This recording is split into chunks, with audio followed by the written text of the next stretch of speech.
Hello everyone, myself Soumya BG, Assistant Professor, Department of ECE, SJBIT. The subject is Digital Communication and the subject code is 18AC61. In this session, I am discussing about the Hilbert transform. Hilbert transform, they are being used to do the transformation. The Hilbert transform, it particularly changes the phase of the signal. The amplitude of the frequency components will not change by performing the Hilbert transform. On the other hand, since we perform the Hilbert transform, it changes the cosines to sines. The Hilbert transform are equivalent to 90-degree phase shift in all its frequency components. The only change that the Hilbert transform does on the signal is changing its phase. Coming to this example here, we have got x of t, which is given to the filter having the impulse response h of t is equal to 1 by pi t. In the fourth Hilbert transformation, as you can see here, we have got the real value and we have got the imaginary value. This was the signal which was actually being transferred and being given to the Hilbert transformation as the input. Once the Hilbert transform is being done, we get the signal in this form, taking omega into consideration. Specifically, if x of f is the Fourier transform of x of t, the transform is represented by capital XH of f. The Hilbert transform, that is why the suffix is h. Since we are taking the transformation here, small x will be converted to capital X. That is the frequency domain, so capital XH of f. The capital XH of f is nothing but h of x of f, that can be again written as h of f into x of f. A plus or minus 90-degree phase shift is equivalent to multiplying by the transfer function of the Hilbert transform, that is h of f. A plus or minus 90-degree phase shift is equivalent to multiplying by the transfer function of the Hilbert transform h of f. The Fourier transform of the 1 by pi t term is minus j SGN of w. This can be verified by the reciprocity theorem. If f of t and f of j omega are transform phase, then f of j omega and f of capital F of t are also transform phase. The Fourier transform of 1 by pi t term is minus j sine of omega. This can be verified by the reciprocity theorem, that is, if f of t and capital F of j omega are transform phase, then small f of j omega and capital F of t are also transform phase.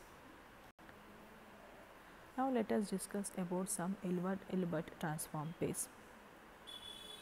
In the left hand side we have small x of t and on the right hand side we have capital X of t.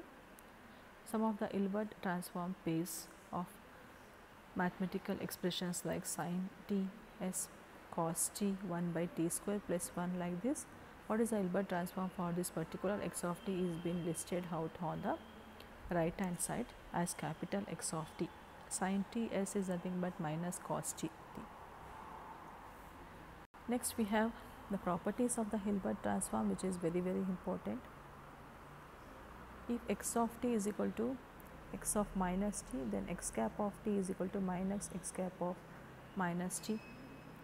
If x of t is equal to minus x of minus t, then x cap of t is equal to x cap of minus t. If x of t is equal to cos omega naught t, then x cap of t is equal to sin omega naught t. If x of t is equal to sin omega naught t, then x cap of t is equal to minus cos omega naught t. X double cap of t is equal to minus x of t. Integral of minus infinity to plus infinity x square of t into dt is equal to integral of minus infinity to plus infinity x cap square of t into dt. Next, integral of minus infinity to plus infinity x of t x cap of t into dt is equal to 0. If x of t is equal to x of minus t, then x cap of t is equal to minus x cap of minus t. If x of t is equal to minus x of minus t, then x cap of t is equal to x cap of minus t. If x of t is equal to cos omega naught t, then x cap of t is equal to sin omega naught t. If x of t is equal to sin omega naught t, then x cap of t is equal to minus cos omega naught t. A signal x of t and its Hilbert transform x cap of t have the same amplitude spectrum, have the same autocorrelation function. X of t and x cap of t are orthogonal. The Hilbert transform of x cap of t is minus x of t. These are some of the properties of the Hilbert transform which are very important. A signal x of t and its Hilbert transform x cap of t have the same amplitude spectrum, same autocorrelation function. X of t and x cap of t are orthogonal. The Hilbert transform of x cap of t is minus x of t. This slide highlights the properties of the Hilbert transform in particular and describes its proof. The first is the energy content of a signal is equal to the energy content of its Hilbert transform. The energy content of a signal is equal to the energy content of its Hilbert transform. For this, we have got this proof in which we are using the Rayleigh's theorem of the Fourier transform, and finally we are getting the expression which actually tells us that the energy content of the signal is equal to the energy content of the Hilbert transform. Using the fact that minus j sine of f the whole square is equal to 1 except for f is equal to 0, and the fact that capital X of f does not contain any impulses at the origin, we complete the proof of this energy content of the signal is equal to the energy content of the Hilbert transform.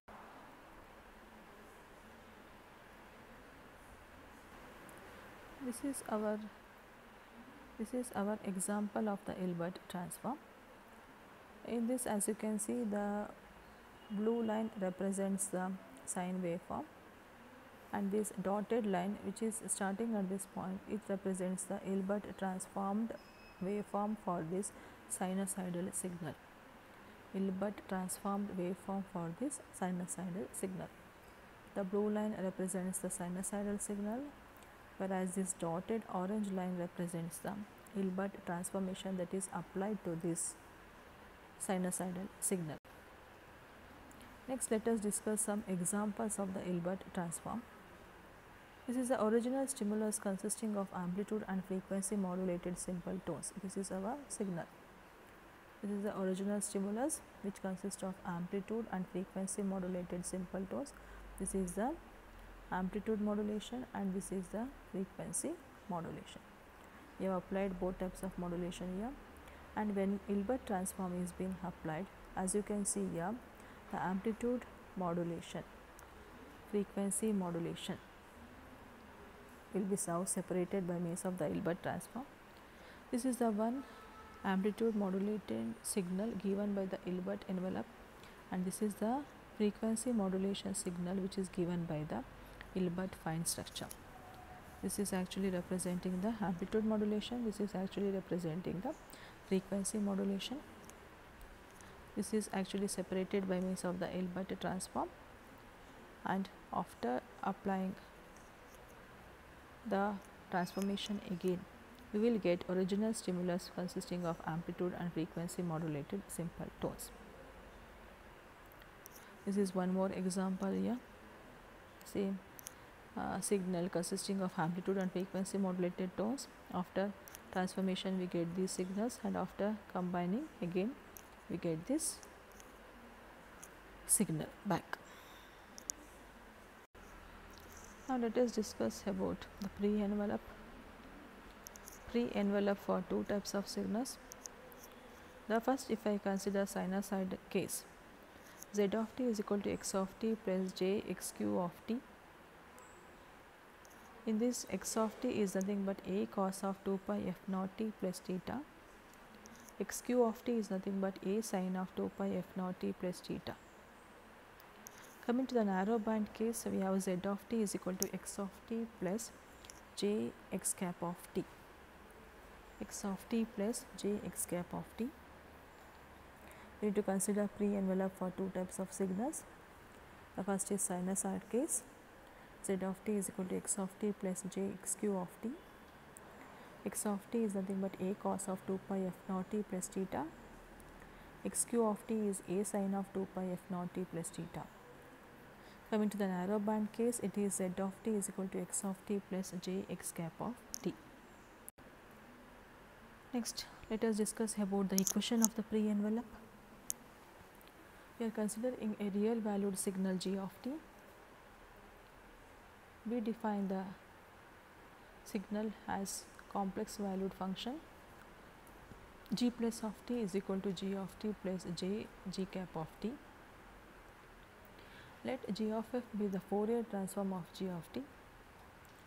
Then we can write g plus of f is equal to g of f plus j of minus j sin of f into g of f.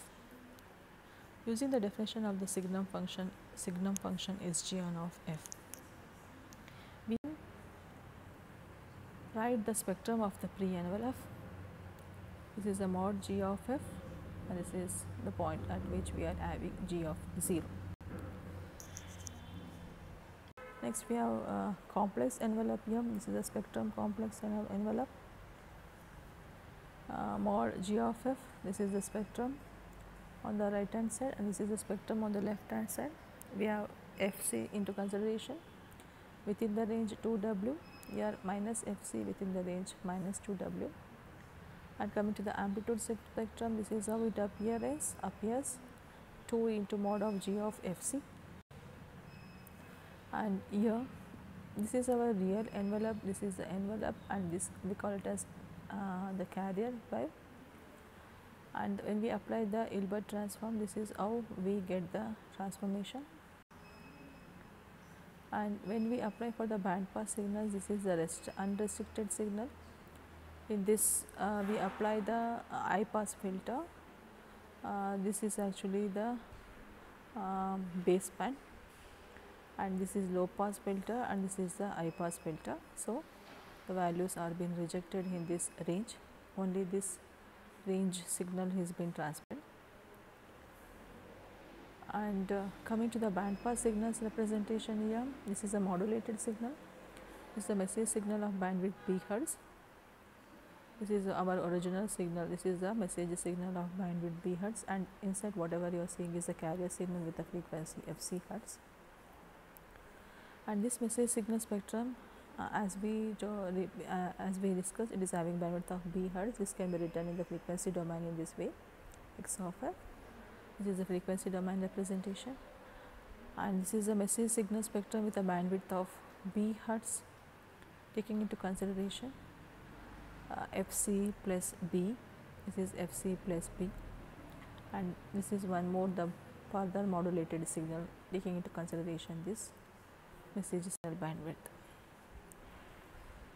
Coming to the band pass signals, the spectrum are not centered around non-zero frequencies. The spectrum, they are not centered around non-zero frequency. It may have a DC component, whereas band pass signal does not have a DC component. It is having a finite bandwidth at fc or around fc. This is a representation for the band pass signals. This is the one representing the low pass signal. Nyquist rate is 2 times f max, and the one representing the band pass signal with the range F minimum and F max. Request rate is 2 times F max. Now let us have a look on the bandpass signals and system representation. The channel over which the signal is transmitted is limited in bandwidth to an interval of frequencies which are centered about the carrier. The signals and channels are the systems that satisfy the condition that their bandwidth is much smaller than the carrier frequency. They are termed as narrow band bandpass signals and the channels. With no loss of generality and for mathematical convenience, it is desirable to reduce all bandpass signals and channels to equivalent low-pass signals and channels. The channel over which the signal is transmitted is limited in bandwidth to an interval of frequencies. Now let us discuss about line codes. The line code is the process of converting digital data to digital signal.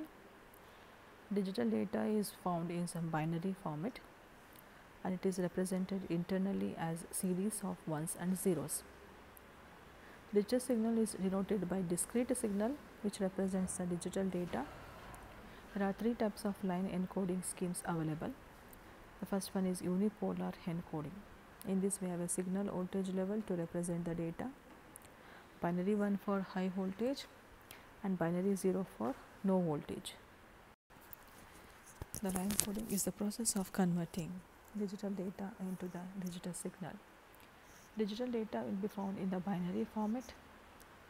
It has to be converted to digital signal and that can be done by means of line coding. It is represented or stored internally as series of ones and zeros. Digital signal is denoted by discrete signal which represents the digital data. We have 3 types of line coding available. In that the first type is unipolar encoding. Here the single voltage level is used to represent the data. For high voltage we have binary 1 and for no voltage transmission we have binary 0. Next we have polar encoding. The polar encoding scheme uses multiple voltage levels to represent the binary values. Polar NRZ, RZ, Manchester, differential Manchester are the examples of polar encoding. Next we have bipolar encoding. In bipolar encoding scheme, it uses 3 voltage levels to represent the binary values, positive, negative and 0. 0 voltage represents the binary 0 and bit 1 is represented by altering the positive and negative voltages. For this example can be AMI. The second type in line coding is polar encoding. It uses multiple voltage levels to represent the binary values, polar NRZ, RZ, Manchester, differential Manchester. Next we have bipolar encoding. The bipolar encoding scheme, it uses 3 voltage levels to represent the binary values, positive, negative and 0.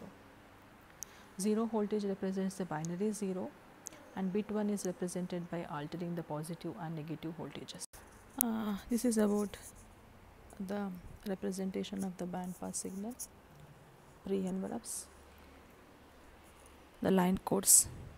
In the next section we will discuss in detail about the types of line codes.